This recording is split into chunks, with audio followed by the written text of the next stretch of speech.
All right. Good evening again, everyone. My name is Kim Ingram. I'm the Forest Stewardship Coordinator for UC Cooperative Extension.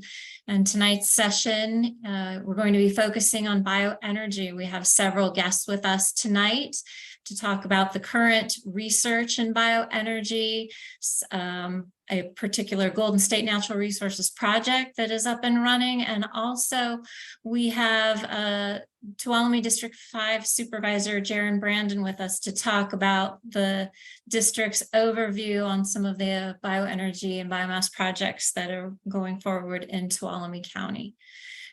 So first we have up, we'll go over right into the research section. So we'll have Cindy Chen and Harris Gilani join us and start first.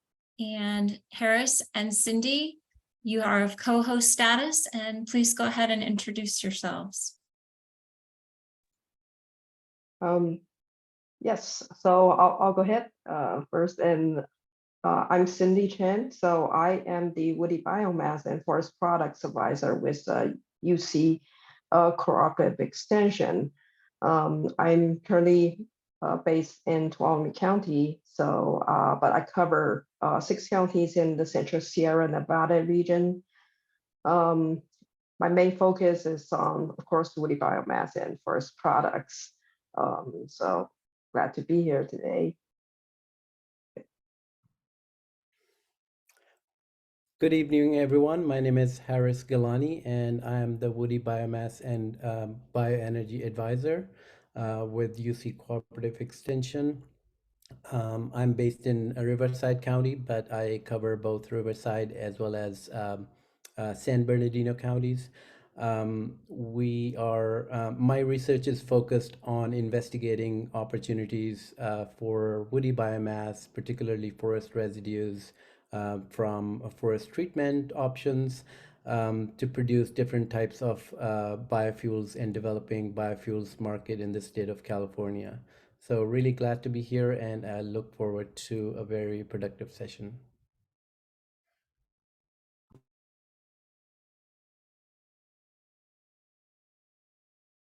All right, Terrance, would you like to introduce yourself as well?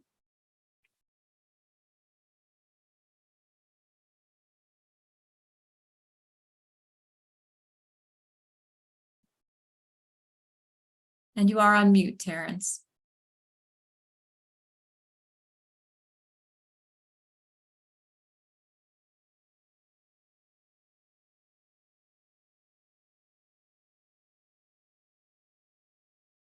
Okay, a little bit of technical difficulty. Here we go. Try again, Terrance.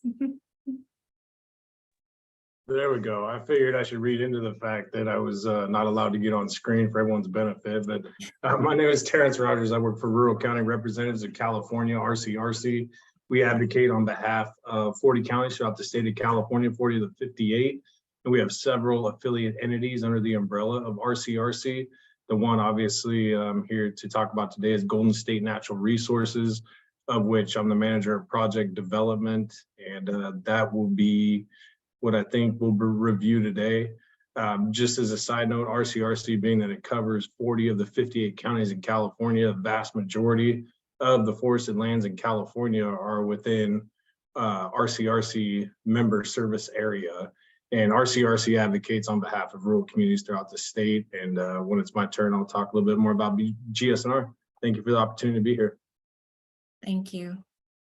Jaron? Thanks, Kim. Hi, everybody. My name is Jaron Brandon. I am the County Supervisor in Tuolumne County representing District 5. We have a lot of Yosemite within our county. That is not my district, but I got a couple of great, beautiful state parks and a lot of agricultural land, but represent about 12,000 people. And if you don't know where Tuolumne County is, it's a little bit east of Merced, about 1 hour, relatively small community, rural community, blue collar community. Really pleasure to be here. I serve on a number of different groups as we kind of do. I get to explain my job poorly to people as I attend a lot of meetings that they don't want to go to, so they don't have to. So in addition to being on the Board of Supervisors, I'm on our Central Sierra Economic Development District, our Community Economic Resilience Fund discussions. I am the chair of the board currently for CHIPS, and I see we have our executive director on here as well. A few chambers of commerce, Natural Resource Committee, UC Cooperative Extension, and we're on a wood products grant committee with a couple of people who are on here. So safe to say, very interested in this topic and what it can do for rural communities. Thank you. All right, Cindy and Harris, I'll turn it over to you. And just as a reminder, if participants who have any questions, please put them in the chat box.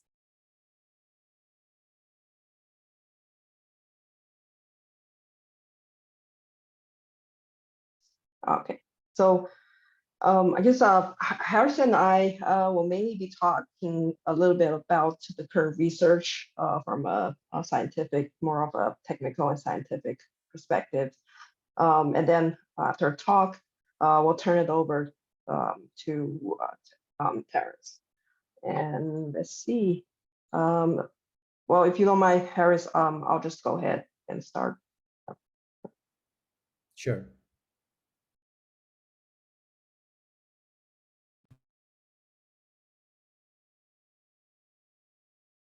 Okay. Think have that. Okay. All right. So I guess everybody can see. All right. So so I'll talk a little bit about the current state of research in biomass and forest products as a beginning of our panel discussion today. So first of all, I just want to say there's plenty of studies out there, especially just in the last 20 years. There have been a ton of studies, research scientific studies on biomass, bioenergy, forest products, and everything. If you just Google these keywords in Google Scholar, you can find all these available scientific studies in just the past 2 decades, and not even, you know, in the 80s and 90s. So for example, if you Google this biomass energy, you know, you can see there are over almost 2 million results on Google Scholar. So there are plenty of information out there that you can look at. And yeah, so the reason for that, I would say, is that people have begun to realize and recognize the importance of woody biomass and advanced wood products.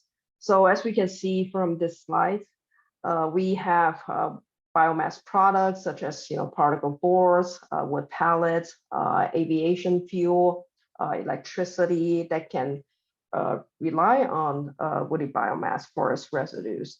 And we also have these advanced wood products that we can see in, you know, our day-to-day lives, like OSB boards, mass timber, glulam, which I will talk a little bit more about in my later slides. So yeah, there are plenty of things that you can see that's used that's using biomass nowadays.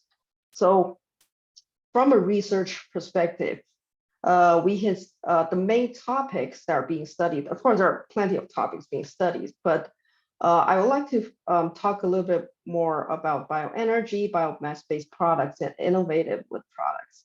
So for example, in research, the cost of biomass, the impact of equipment and logistics, energy generation technology and equipment, as well as carbon footprint of bioenergy compared to fossil-based energy are being intensively studied in the past couple of years, especially with a global goal of, you know, climate change mitigation, or for California, wildfire fuel reduction. So we have all these goals. So they're mainly being studied, or these topics are the main topics being studied right now. And as for biomass-based products, some of the main topics being studied for that is a type of biomass use. You know, we can use forest biomass, we can use straws, corn, everything from that are non-usable otherwise. And we have, but the biomass removal and cost are also being studied right now. And as for innovative wood products, such as manufacturing technology, market demand, mechanical and fire performance, carbon impact, life cycle assessment. Of course, for wood products, people are mostly concerned about the fire performance because they're made of wood, and people would like to know how they perform in fire. And those, so that's why they're being intensively studied right now. So right now, there are a lot of progress and innovations in the past 20 years. So for example, in terms of biomass removal, there are people studying the logistics of biomass removal, like what equipment are used. For example, a study in the Pacific Northwest compared 5 logistic scenarios to find the most cost-effective ways, most cost-effective transportation system for biomass removal. And the results show that it really depends on the distance. Of course, the fewer equipment you use, the more cost-effective.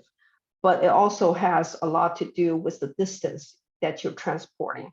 For example, if mostly the most cost-efficient transportation distance would be less than 50 miles radius.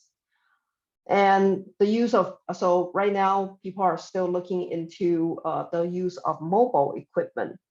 For example, these smaller equipment that can be used in the forest that will eliminate some of the labor costs and capital costs and transportation of heavy equipment. So these are mainly the biomass removal techniques that are being studied right now. There are also people looking into remote control equipment, and that will reduce the labor costs and risk of the labor as well, in terms of insurance and all that risk that we have to deal with when it comes to biomass removal. And of course, people are looking into innovative products for a wider period. What can we do with woody biomass in addition to energy? That's something that we're looking into as well. And also, these are some of the bioproducts that research has been looking into right now. For example, just recently this year, the University of Utah discovered that a timber buckling restraint brace. So you can see that's shown in the image on my right-hand side, on your right-hand side. So that compared to, so it's designed to replace some of the traditional buckling restraint brace. So instead of using mortar to fill a steel tube, we use wood. So the initial lab results show very promising result that it not only it matches the physical performance of a traditional brace, a restraint brace, but also performs better because of the flexibility of wood. And also bioplastic is widely being used right now. And the concern about bioplastic using wood is the separation of lignin. So sometimes it can be costly and complicated and complex to separate lignin from wood. But recent studies in the US show very promising result that adding sawdust to a mixture used to make bioplastic create a very strong and less impactful bioplastic compared to the bioplastic made of other bioproducts like corn or straws. So yeah, in conclusion, using wood for bioplastic is good. And furthermore, we have these, bio-based homes that can use bio-based bricks and bio-based bio-based construction material to build houses. So this is a house that's built in by the University of Maine.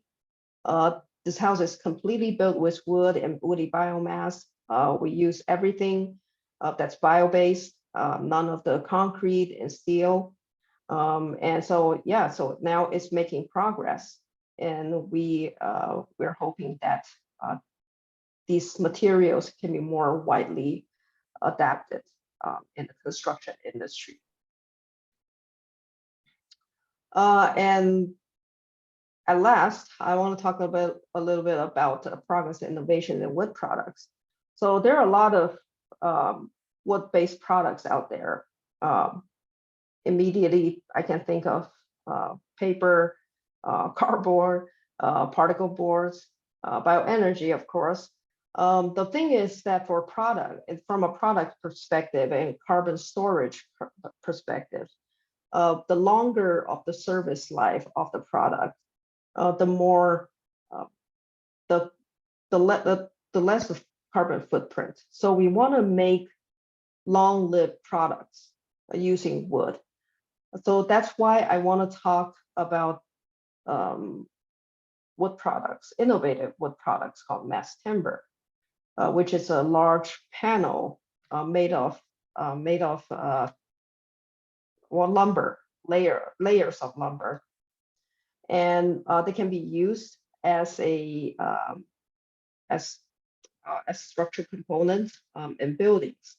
The reason for that, if we take a look at the diagram on the left, is that wood product can store carbon. So as long as they're sustainably harvested from the forest, we are storing the carbon in the wood products while we're planting trees to sequester more carbon. So that will make wood a sustainable material in the construction industry. A recent study, which is I also participated in, shows that in the US we can achieve at least a 20% carbon reduction in mass timber hybrid buildings compared to the concrete buildings alone. So which means we apply wood products in buildings, we lower the carbon footprint of construction, of the construction industry. The good thing about these materials, as you can see, these are some images of cross-laminated timber, which is a type of mass timber I just talked about that can be used in structural components. So it's very efficient because the construction time is quick. Takes maybe a week or so to build a single family house because they're all prefabricated. And also they have a really strong fire rating. And they're also a good alternative to steel and concrete. As you can see, these buildings are being built right now. In California, we have buildings that are using these materials already. In fact, California is the largest consumer of these type of wood products west of Mississippi River. And another good thing that I want to mention that's related to biomass is that California has a lot of small diameter trees in the forest, which increase our fire risk, as we all know. But these wood products can utilize these small diameter trees, so that are considered low value or no commercial value whatsoever. So that's why they're a good option, alternative option, when we want to remove the biomass and find a purpose, a value added purpose for the trees that are just left in the forest and causing wildfire, increase our risk of wildfire. So what research still needs to be done? Well, the answer is a lot. And we want to do, first of all, we want to do region-specific studies on logistics. For example, California might be different from the Pacific Northwest in terms of geography and forest regulation. So the results really depend, it's a case-by-case scenario. So we want to do more region-specific studies in California to find the best utilization of our forests and our woody biomass that's available right here.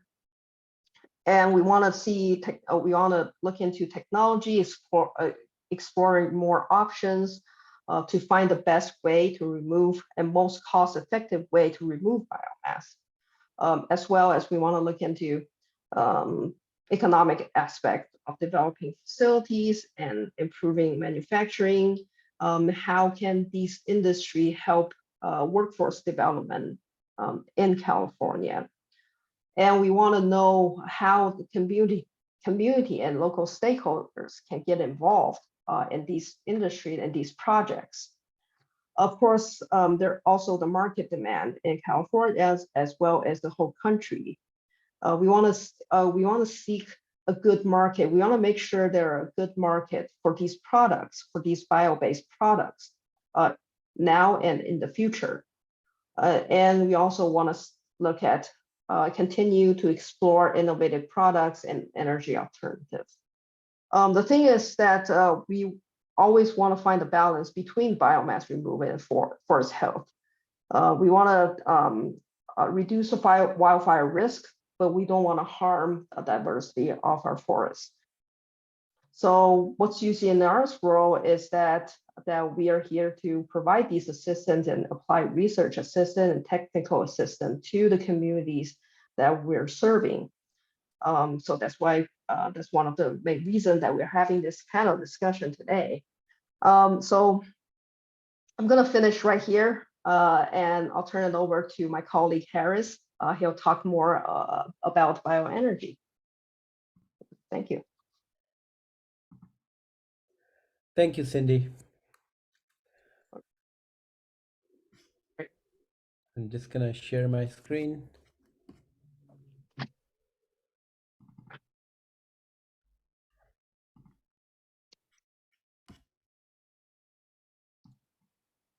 Okay, can you see my screen? Yes. Perfect. All right, so my name is Harris Gilani, and as I mentioned before, I'm the Biomass and Bioenergy Advisor at UCANR. And today I'm going to talk about forest biofuels and its current state of knowledge and near-term priorities.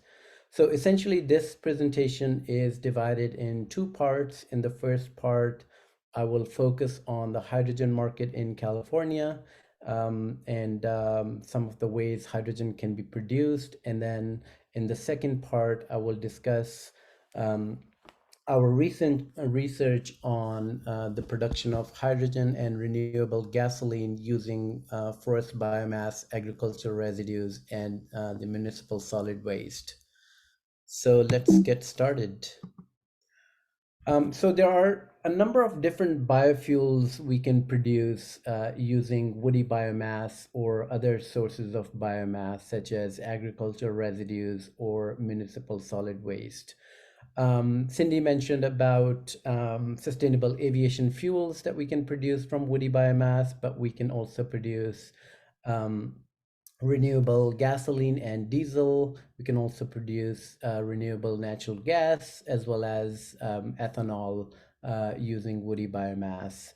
But one of the really important biofuels that we are interested in is hydrogen, which is the most abundant element in the universe.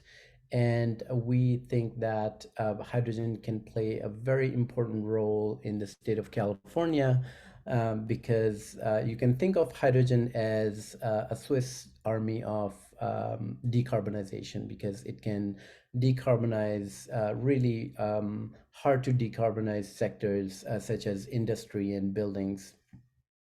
So we right now, most of the hydrogen that is produced in the United States and around the world is used in the oil refinery industry. And that's because hydrogen is used to remove sulfur content from crude petroleum oil. But we think that in the future, the hydrogen market lies in passenger vehicles, both light duty vehicles as well as heavy duty vehicles such as trucking, but also in building sector as well as in the industry. And in the future, the hydrogen demand is going to grow exponentially by almost 80% by 2050. So that's pretty significant. So one of the most important things to consider is that hydrogen is not an energy source. Rather, it's an energy carrier, which means that just like electricity, we have to produce hydrogen from other sources of energy, and that could be either biomass, could be natural gas, or other sources such as wind or solar. So depending on how you produce hydrogen, it can be classified into three distinct categories: gray hydrogen, blue hydrogen, and green hydrogen. Most of the hydrogen that is produced in the world today is produced through a process known as steam methane reforming, in which you split natural gas at a very high temperature and react it with steam, and then you split it into carbon dioxide and hydrogen. Carbon dioxide is separated from hydrogen, and hydrogen is compressed and delivered it to its preferred consumer. And hydrogen produced through this process is known as gray hydrogen. But you can also capture that CO2 that comes out of that process of steam methane reforming, compress that CO2 and stick it underground in geologic formations. Hydrogen produced with an integration of carbon capture and storage is known as blue hydrogen. But at UCANR, we are interested in the prospects of green hydrogen, and a lot of other folks in California are also pursuing this opportunity of producing green hydrogen, either through a process known as electrolysis powered by wind or solar, or through biomass, either through biomass gasification or pyrolysis. So I'll talk about biomass gasification and pyrolysis in the next couple of slides. But hydrogen that is produced through biomass gasification or electrolysis is known as green hydrogen. And this process is also either carbon negative or carbon neutral, which means that you're actually removing carbon dioxide from the atmosphere. So a little bit about hydrogen market in California and also in the US. In the US, we produce about 10 million metric tons of hydrogen per year. And currently, the US is the world's largest hydrogen producer, followed by Japan, Germany, and South Korea. And their combined production is what we produce here in the US at about 10 million metric tons. Roughly a quarter of that hydrogen that is produced in the US is actually produced in California at about 2 million metric tons per year.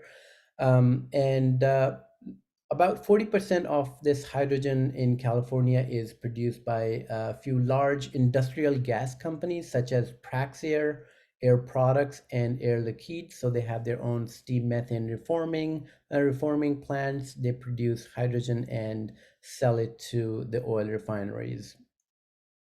And the rest of it is generated at oil refineries because they have their own steam methane reforming equipment, and they produce their own hydrogen and consume it. So there are really two ways in which we could produce hydrogen from biomass, specifically from woody biomass. One is known as gasification, and the other process is known as pyrolysis. So gasification is done at a much higher temperature, between 12 to 1500 degrees Celsius, in which you convert that carbonaceous woody biomass. You convert it into a mixture of gases known as syngas, and that includes different gases such as hydrogen, carbon monoxide, CO2, and some other gases. and you upgrade that mixture of syngases into H2, which is hydrogen and carbon dioxide. CO2 is separated from hydrogen and generally vented out into the atmosphere. The other process, which is known as pyrolysis, is done at small to medium scale at about a relatively lower temperature at about 400 to 500 degrees Celsius. And instead of converting that woody biomass into a mixture of gases, in pyrolysis, what you come up with something known as biooil. And this is the rough chemical composition of biooil, CH1.4, 0.6.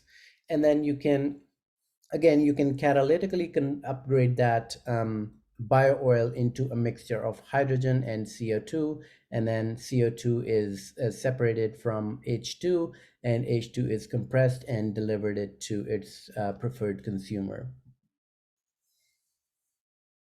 So in the state of California, we have a lot of biomass in different forms. We have forest biomass coming from forest treatment operations. We also have ag residues and municipal solid waste. So roughly in the state of California, we have about 24 million bone dry tons of biomass available in different forms. Out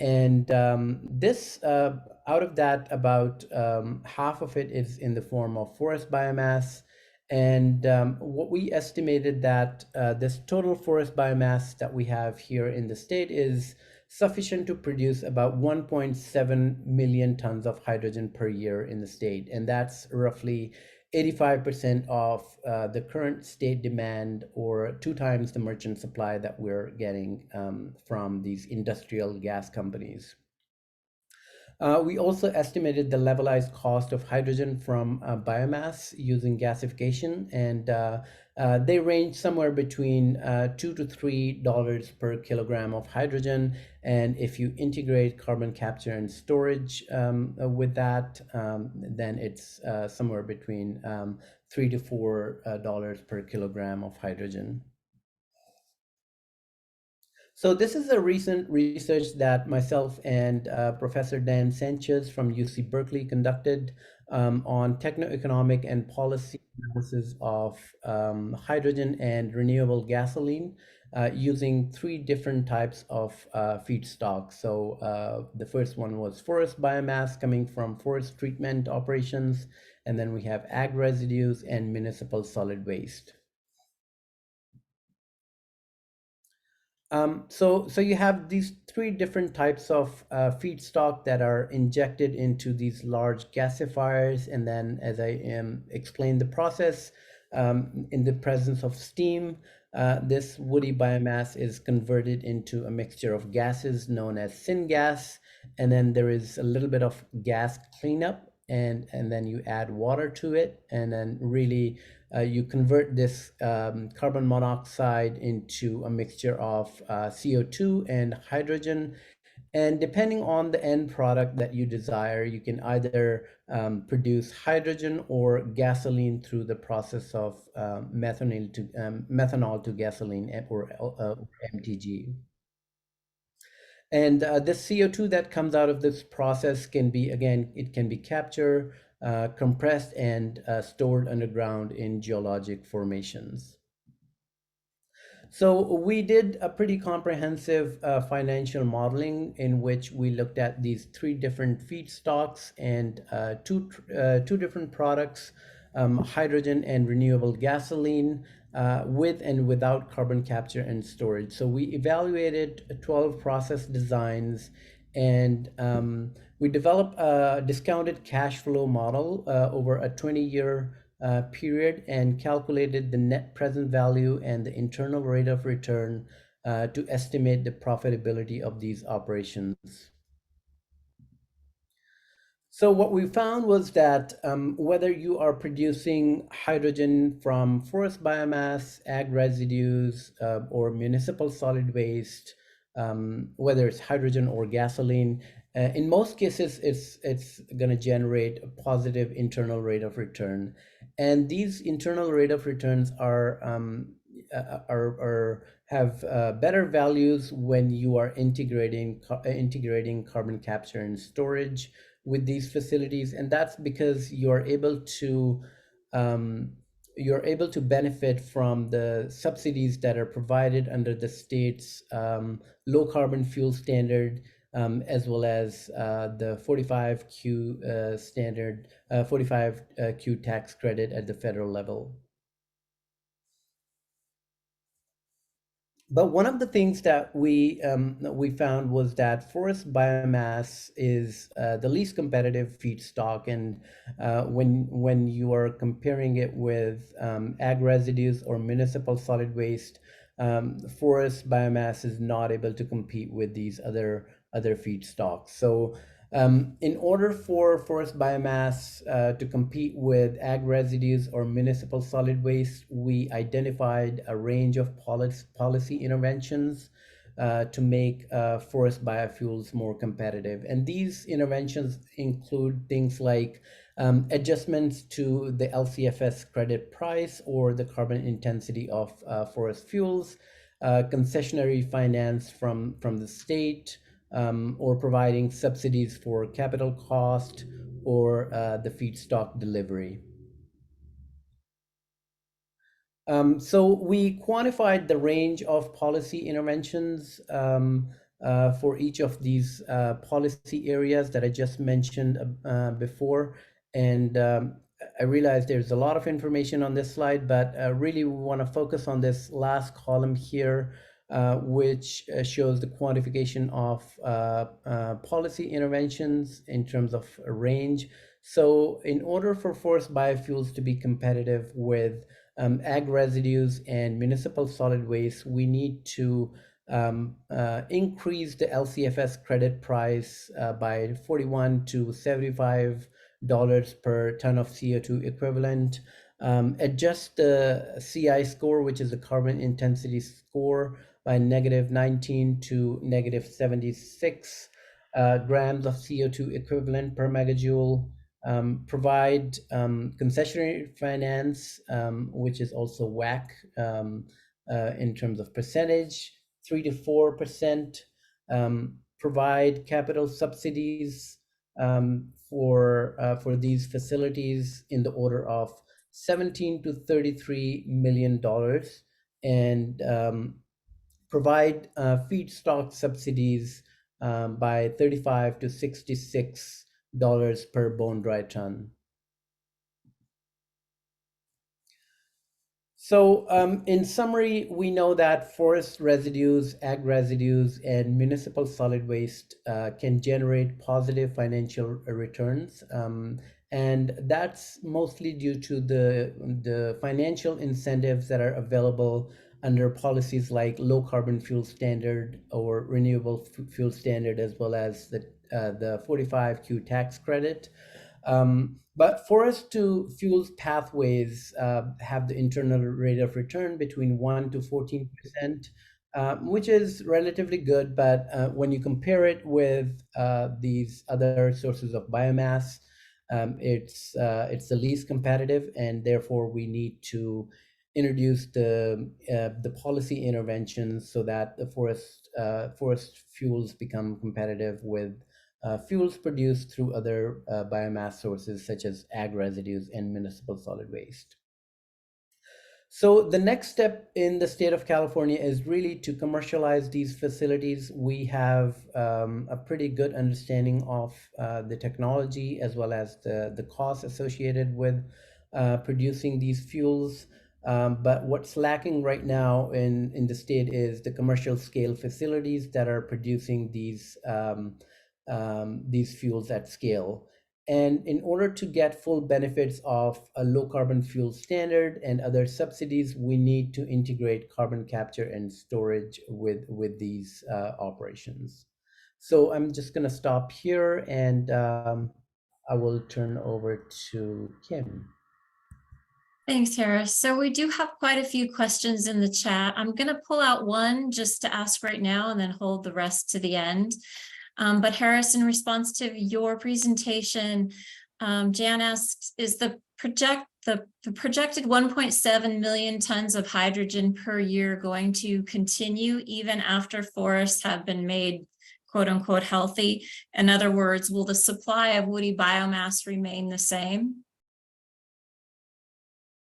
Yeah, that's a great question. So this estimate is based on the available biomass that is coming from the forest treatment options. And in the state of California, we have a goal to treat about 50,000 acres per year. That's the state goal.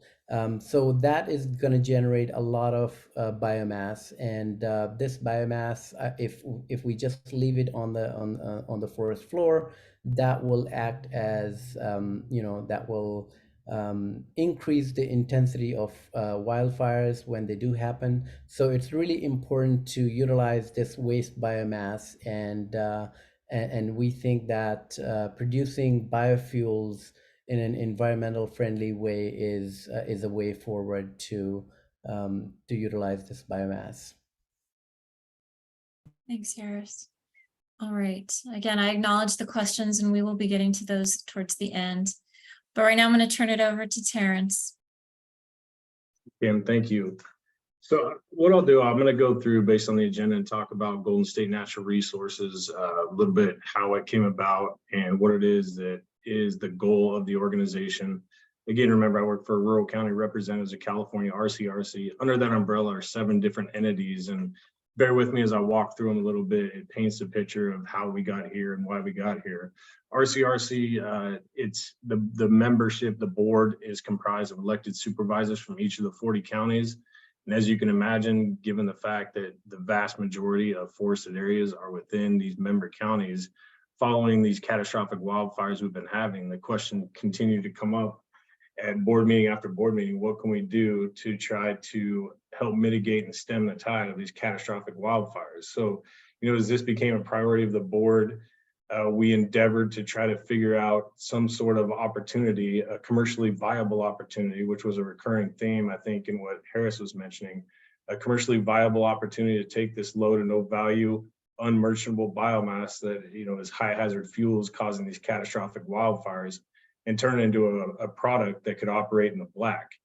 And so this project has been ongoing for several years. There's been a lot of research. We have a big team that's been working on this, not just internally, but folks we brought in as expert consultants to try to help figure out some sort of solution to start stemming the tide, whether or not it's a perfect solution or not. Maybe not at this moment, but, trying to figure out what we can do to start turning, getting to the landscape scale treatment. As all of you know, the Forest Service and CAL FIRE, between the two mandate 1 million acres of treatment per year. We're nowhere near that. And so the idea is to get to landscape scale treatment to, start bringing the forest back to their natural and resilient status. So we started this effort a long time ago. We went through, what products are out there that, that can be created, that are commercially viable, that we think we can get private investment in. A key to the project is try to bring private investment in. We know federal and state funding is one-off, it's not consistent. So, we sought out a private mechanism, private investment mechanism to try to get to a type of product that would get us to operating perpetually. I saw Harris pop up 20 years.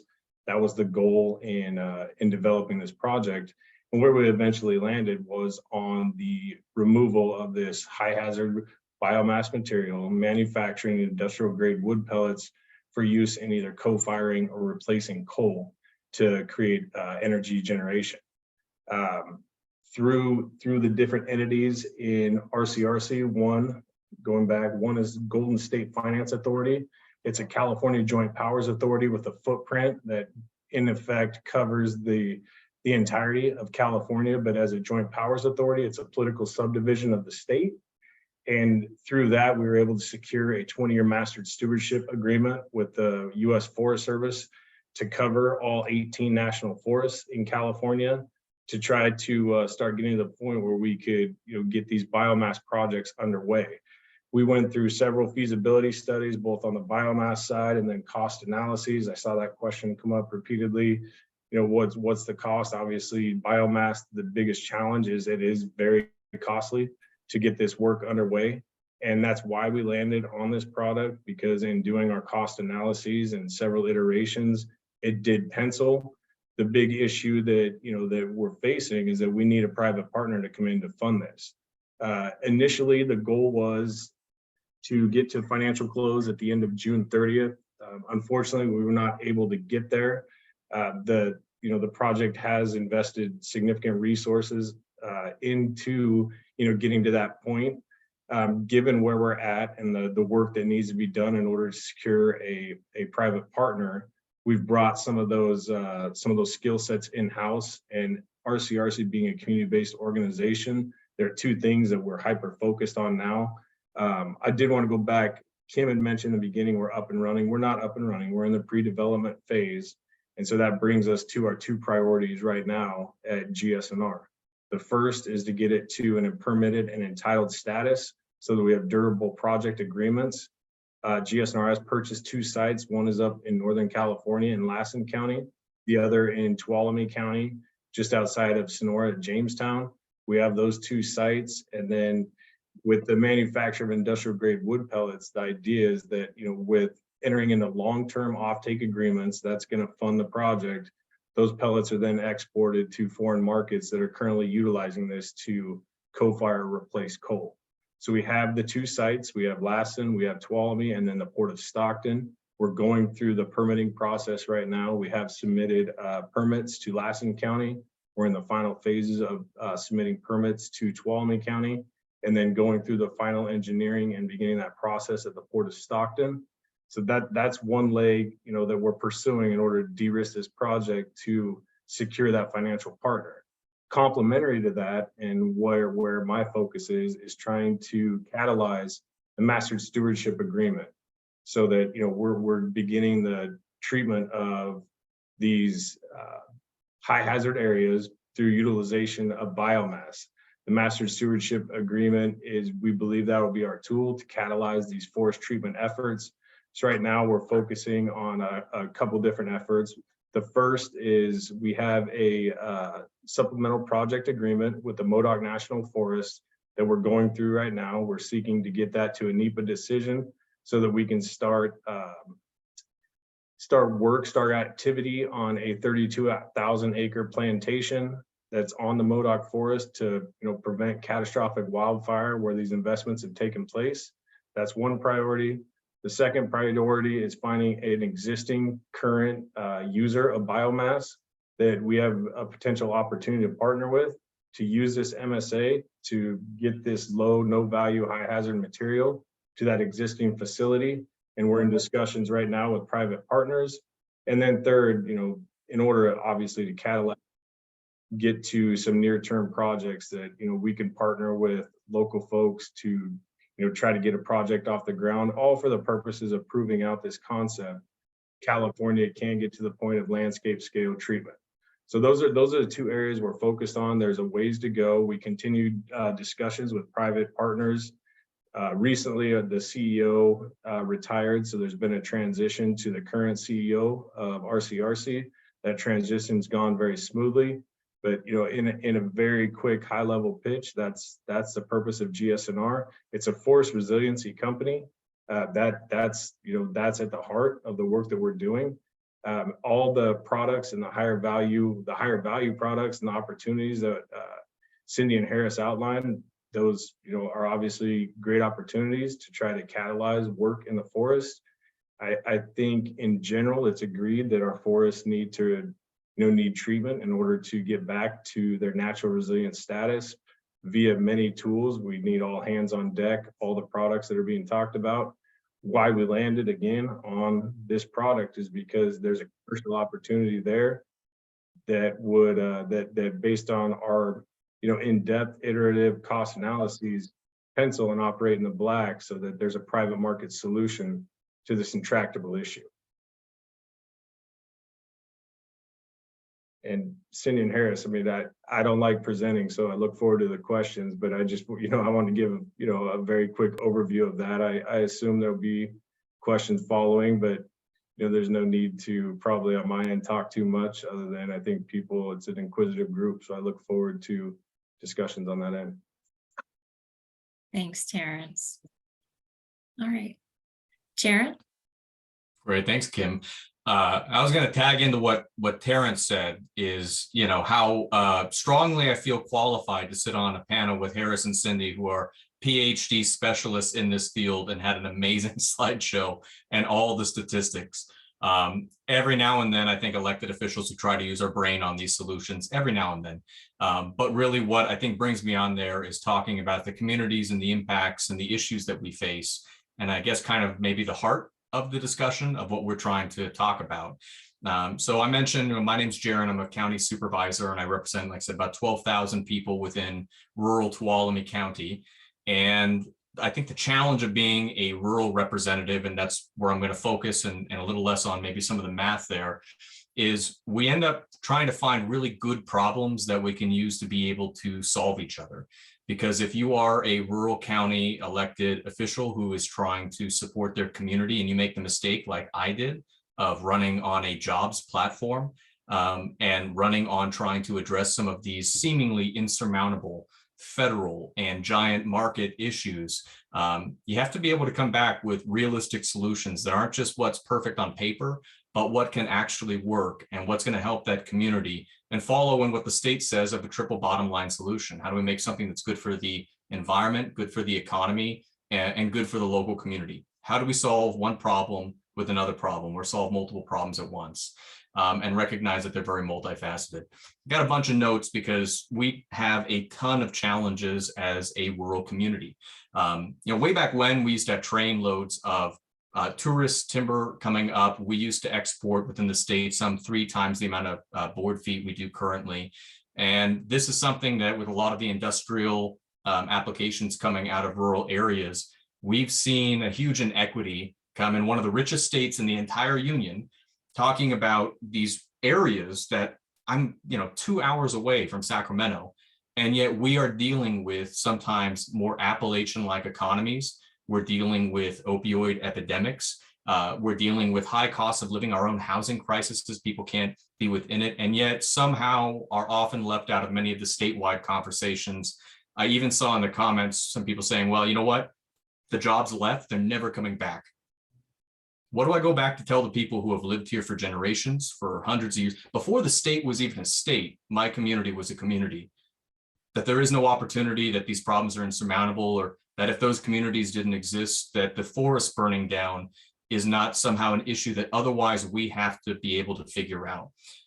You may know Tuolumne from one of the really iconic events in our fire history, the Rim Fire, which some could say is kind of the start of the mega fire season within California. I want you to think of this, what 1 square mile looks like on paper, right, on a little map. 402 square miles of forest burned.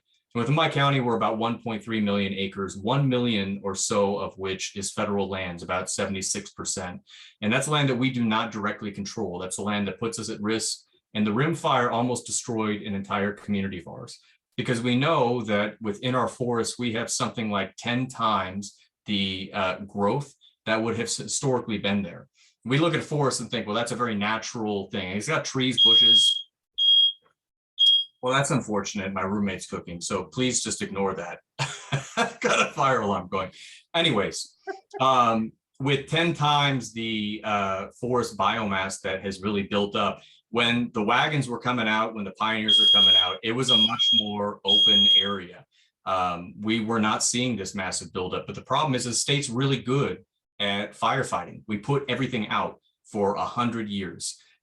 We removed a lot of the industry that then came in and did mechanical harvest. We stopped tribal burning, thinking that was absolutely irresponsible. Why would you go set these areas on fire? And now we're reaping the consequences because many of these fires have gotten absolutely out of control.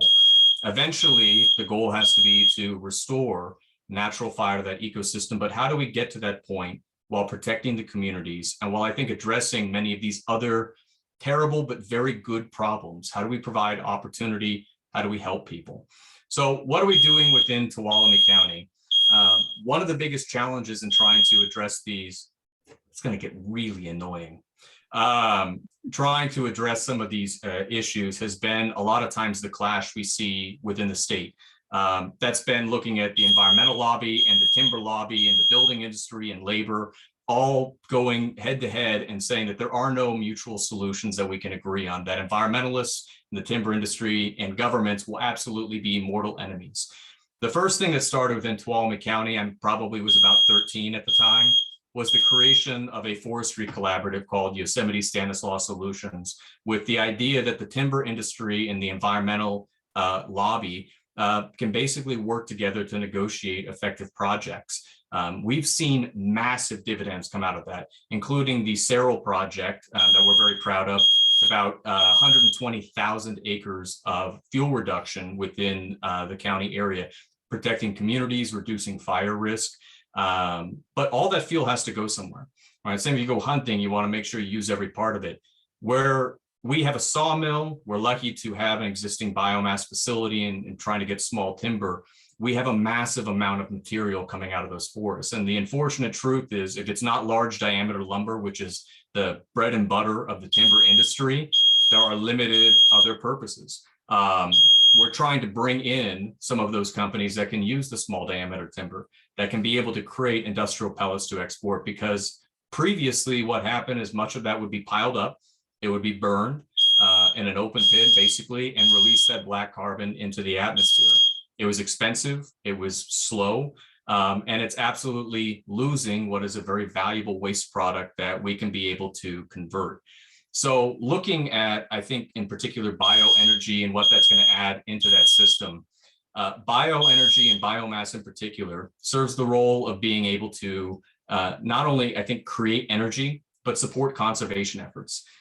During the rim fire, and fire is a part of that ecosystem, a huge part of those 250,000 acres that burned at such a high severity that it's killing all the bushes, it's killing all the grasses, it's killing all the trees.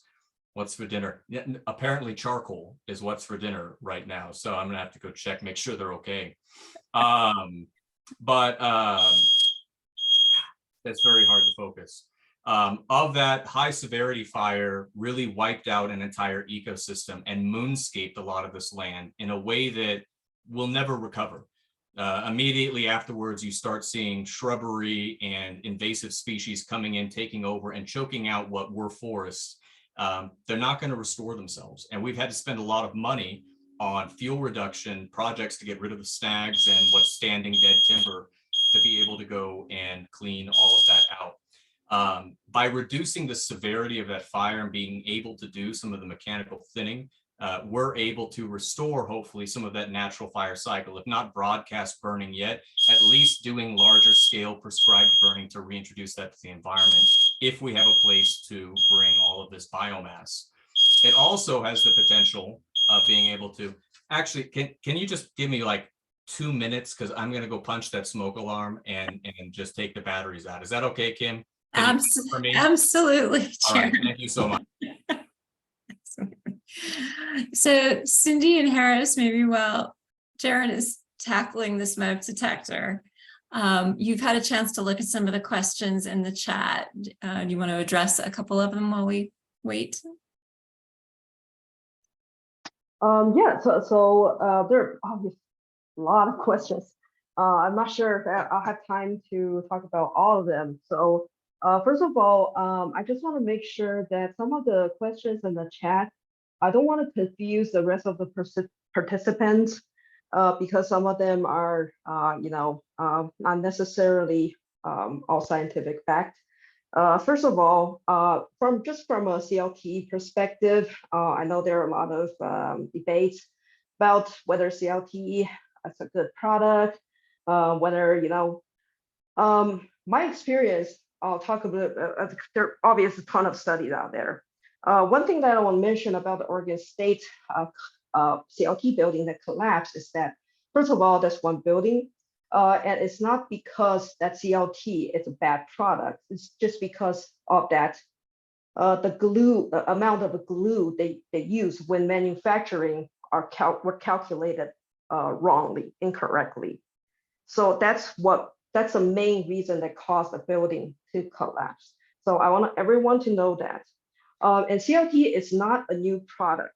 CLT has existed in Europe, first existed in Europe in the 90s. So it's just new to North America, the US in particular. So it's not a new product. If you go to Europe, you go to Canada, and even the campus of British Columbia, University of British Columbia, their whole campus is filled with CLT products. So when we started to explore and research mass timber products for construction materials back in Washington State, we got really, really strong opposition from the cement industry. And cement industry is the one thing that one industry that opposes mass timber the most, because it thinks that mass timber will hurt of course, the cement industry. So the fact that the cement industry opposed this thing so much make me think that the wood product industry is doing something right. So of course, there's still a lot of research in the 90s, in the 2000s. There are a ton of research that shows mostly positive results.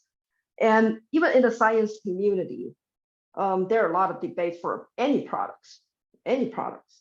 So the fact, and another fact is that when we talk about using wood products in place of cement or steel, we're not talking about building everything out of wood.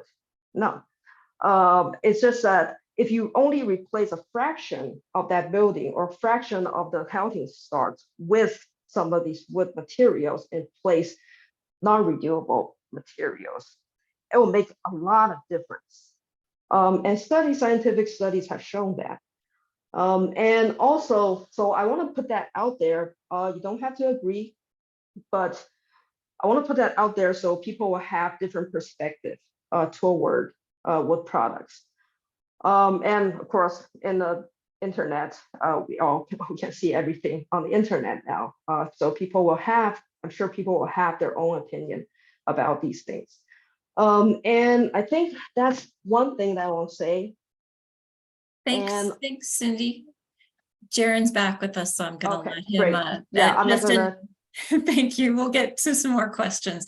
And, Yeah, and okay. Jaron, people want to make sure that you reinstall those batteries when you're done tonight.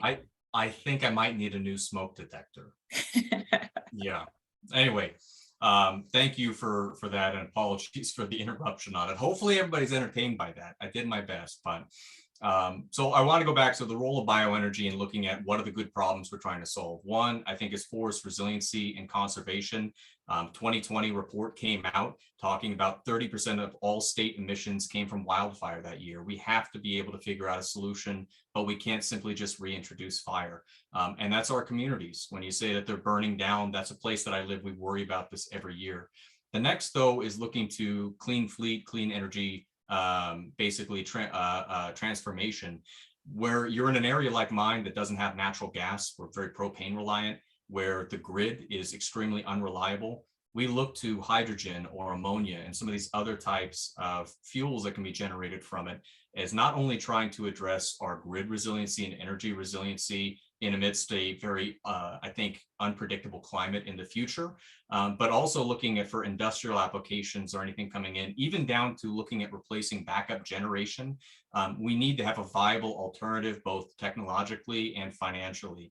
This produces something that allows us to be able to transition our bus fleets and to be able to transition heavy transport through rail or industrial applications, and helps us be able to combat what are very high, energy rates within the state. So looking at kind of the critical political crystal ball with all of that, I think cities and counties stand with what Terrance said, which is an all of the above solution.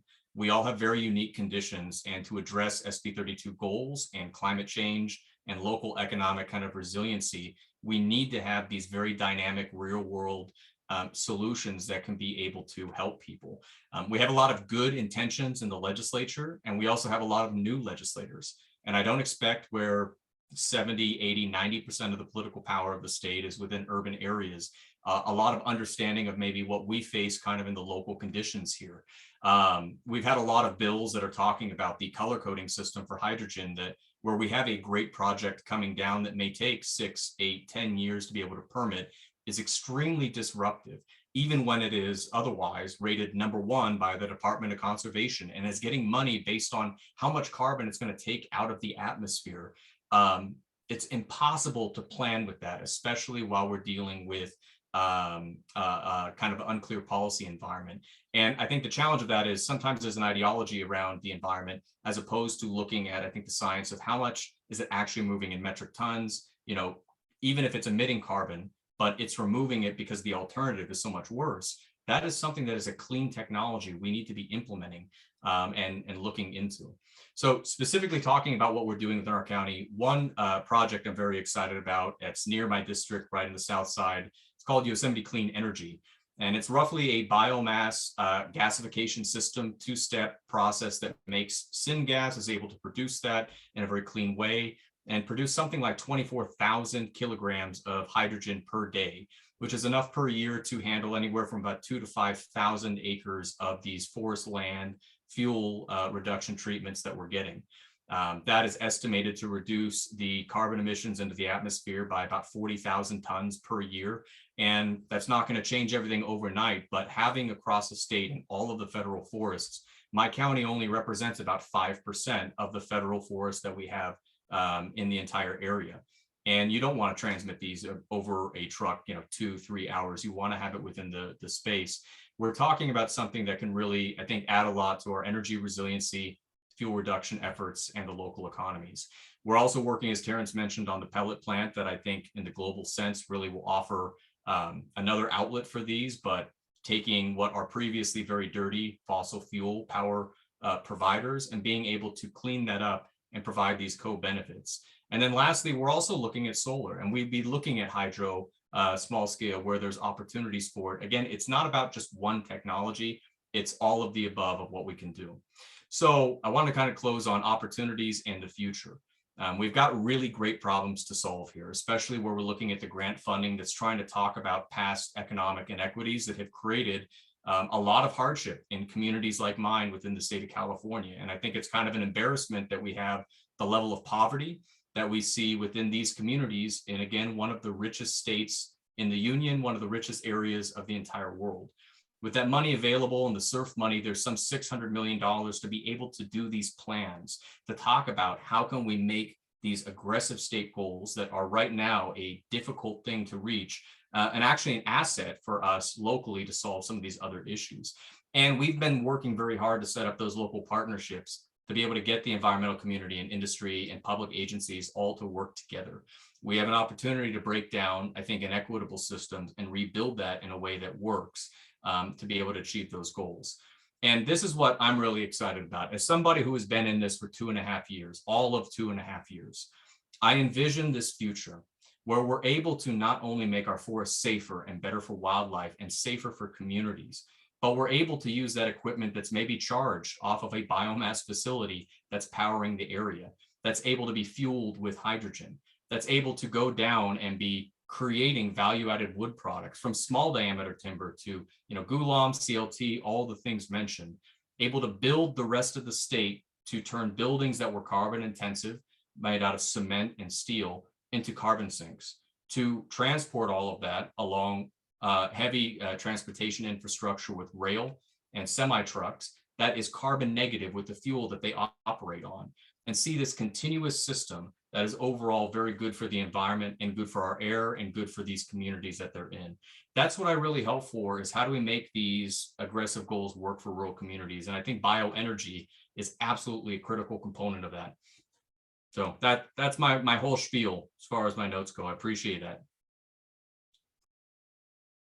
Thank you, Jaron, much appreciated. So I'm going to turn a couple of these questions over to Cindy, Harris, Terrance, Jaron. So there's quite a few questions in regards to about the transporting of hydrogen and, the safety. You mentioned the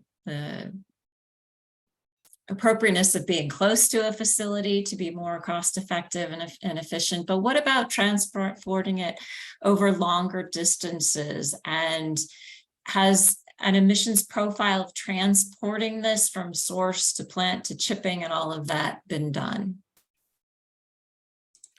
Yeah, I can answer that. So yeah, that's a really important question regarding transportation of hydrogen. So um, one of the problems with hydrogen is its low density, and because of its low density, we either have to compress hydrogen at a very high pressure, around 5,000 to 7,000 psi, to compress hydrogen, or we can liquefy hydrogen, and again that requires a lot of energy. And if you want to liquefy hydrogen, you need approximately negative 400 degree Fahrenheit temperature. So both processes are really energy intensive. And one of the ways in which we can solve this problem is by converting hydrogen into different hydrogen derivatives. And Supervisor Jaron Brandon mentioned about ammonia, in specifically its role in communities where they don't have existing natural gas or other sources of energy. So that's where you can convert hydrogen into ammonia, and that ammonia can be used either as a fuel, or it can also be used in agriculture sector, or you can also, like after transportation, you can you can convert hydrogen into ammonia, transport ammonia, and then ammonia can be converted back into hydrogen. So that's how we can solve the transportation problem. But if you're looking at long distance transportation, probably pipelines are the best way, and we can leverage on the existing pipeline infrastructure. But for medium range, we can probably use trucking is going to be the most preferred transportation method. The second question is how much energy. I think that one I've already addressed in terms of the pressure and temperature. And in terms of emission profile, we have actually looked at the entire life cycle analysis of producing hydrogen. So that does include transportation, shipping, and the production. So it calculates the life cycle average carbon intensity of the fuels. So that includes all the processing steps.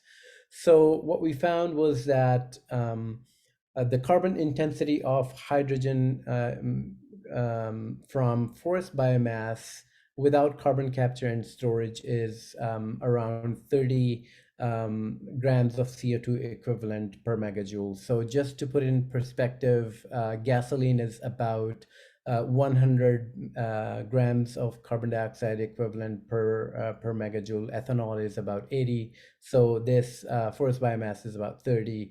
And then if you add carbon capture and storage, that becomes negative 120. So which means that you're actually removing carbon dioxide from the atmosphere. Thanks, Terrance. So there's also a question about the role of small scale wood gasification production. How does that fit into this larger discussion? Yeah, go ahead. Oh, no, you can have this one, Harris. Don't worry. For the small scale, I think one of the ways in which we can, avoid the transportation issue for bulky woody biomass is to use mobile wood gasification plants. But again, that can be done at a much smaller scale. But if we're looking at the economies of scale and producing and utilizing large volumes of woody biomass, then we have to utilize our large scale gasification plants that could produce hydrogen at scale. I was just going to tag in. I think the biggest thing is it's compared to the alternative, and what are we talking about? So if it's municipal waste that's going into a landfill and emitting methane over its lifespan, or we're talking about agricultural waste, or we're talking about, you know, wood waste that's piled up and burned, you know, that's what we have to compare it to. So I know, for example, I visited a biomass facility that's out in, I believe it's Tulare County, and they truck, but it's not quite open yet. They truck a lot of that out to Tuolumne County. I had to drive that to go to that meeting. It's about a 2-hour, very windy, very hilly experience. If they were able to have something, I think, smaller scale there that's burning at a more efficient level, even if it's not producing hydrogen or it's just able to dispose of it, that's going to be potentially cleaner. It's certainly going to be cleaner than open burning. Oftentimes we see in Forest Service projects, even where it's not open pile burning, it's what's called, I think, wind shields or wind walls or whatever it is, basically trucking all the stuff through a very high temperature burner. I think that having some of these things on site, depending on the use, it's like I wouldn't balance the grid on methane recapture, but if you're at a dairy farm, that makes a lot of sense and you can be able to use that productively. So it's really dependent on that area. I think there's a lot of opportunities for novel solutions that meet that business, that area's needs, because there may be not a better alternative of where to ship all of that. Thank you. So we've talked a little bit tonight too about hydrogen and also wood pellets.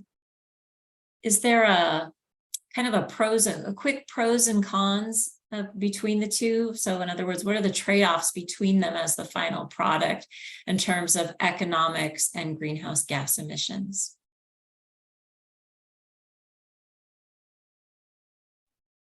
I'll give our perspective. You know, we're looking at economics. We're looking to catalyze these efforts so that, you know, we can get to the point where we're getting landscape scale treatment of the forest. I've seen some of the comments come on about wildfires. I think UC Berkeley and University of Chicago, maybe I'm citing the wrong sources, just recently released a report that, you know, showed that the wildfire emissions from 2003 to 2018 undid all the gains made by SB 32. You know, we're looking at addressing forest resiliency and these catastrophic wildfires that are happening. The reason, again, just going back to why we landed where we did, was because on the analyses we did, the economics worked out. We are going through life cycle analyses on this project. I saw that question come up quite often. So that, you know, that's all part of the record that will be out there when this project's permitted, that folks, I look forward to reading. I know there will be folks reading. I saw a comment come up about CDBG's comments on the notice of preparation. That will be addressed. When you're talking about the industrial forest industry, I will say RCRC is a representative of local communities, and GSNR is not the forest industry. That's not what we're representing. We're representing communities. I do humbly disagree with the fact that rural communities will never come back based on the forest industry and opportunities there. I think rural folks are very innovative, resourceful, and tough folks that are looking to stay in their communities wherever they can, looking for jobs that are living wage jobs. So I mean, there's a myriad questions coming up, but I will say, you know, that's where we landed. But all of these questions that are coming up are part of the record, and they are going to be analyzed. I'm not going to speak to the cons. I think some of the cons may be more engineering related, and the technologies that are going to have to be deployed, that some of the money there is going to have to continue to develop. On the pro side, again, for an area like mine, where we're talking about trying to hit the clean fleets regulations, you know, a nice flat land, you can have electric buses, and that works pretty well. For us, it's very difficult, where you're talking about maybe even 4,000 feet per trip of elevation gain and loss, where you need to have a quick refueling cycle. That's a very real problem. It's about $40 to $70 per trip on some routes to be able to bring people up the hill. Think about that. They pay $1 to get on. It costs us and the taxpayer $40 to ship them and have that as an option for the disabled and those without their own vehicles. Where we're looking at our grid shutting off, it provides an opportunity for microgrids that don't have to rely on battery technology that has its own kind of issues with it and can be kind of expensive. It also offers an alternative for backup generation. So companies like Mainspring Energy, for example, offer backup generators that are able to operate on ammonia, hydrogen, gasoline, diesel. Right now, people need to get power to their house during a 3-day shutoff, and that happens all the time up here. They're using diesel, they're using gasoline, and that's not ideal, but right now there's not a technology that can replace it for all people. You say, well, it's got to be battery technology. Well, we have extended outages that outlast the battery. Sometimes you can't truck in more battery energy. And also we have areas that are not able to have solar energy on top of the roofs. They live in a forest space, or it's in a very cold area that's not suitable to that. So we have some very real problems, I think. And natural gas is another example. We don't have those pipelines to convert. It actually affects our industrial processes significantly. I was at a mining company earlier that produces limestone dolomite for food additives, pharmaceuticals, road base, all kinds of things. And they're a very good operation. They have to close down 4 hours a day because they can't afford the PG&E rates. If we could be able to get them onto some type of generation system using hydrogen that's cheap and $1 a kilogram at some point that's competitive, they can be able to put out more output. And we might, in our industrial areas, be able to attract more business there. If they know when a power shutoff comes, they have a reliable, clean energy technology to utilize. So I think just the idea of having a carbon negative fuel that can be transported as opposed to kind of the grid battery and batteries provides a great alternative for some of these technologies where it's the most appropriate. Thank you.